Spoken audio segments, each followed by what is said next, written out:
In the previous video, we learned how certificates representing or standing in for gold were introduced.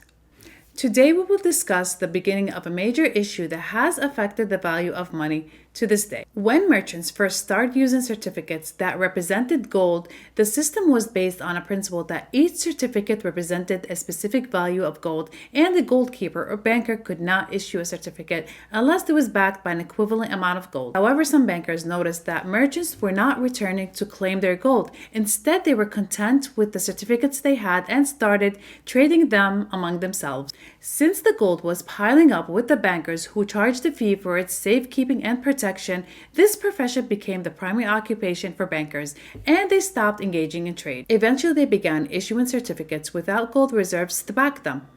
This meant that the value of gold held by the bankers was less than the value of certificates issued, which were supposed to represent or stand in for that gold. Where did the difference go? The difference between the real value of gold held by the bankers and the value of certificates that represented it went into the bankers' own accounts, of course. There was no oversight of their certificates issuing process, no auditing of gold reserves stored with them, and they were confident that merchants would be satisfied with trading certificates and wouldn't return to withdraw the gold.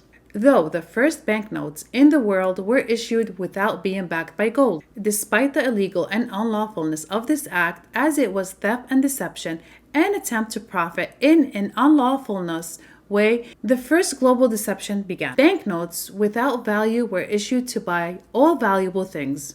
Stay tuned for the next video to learn about mandatory money that has continued to this day.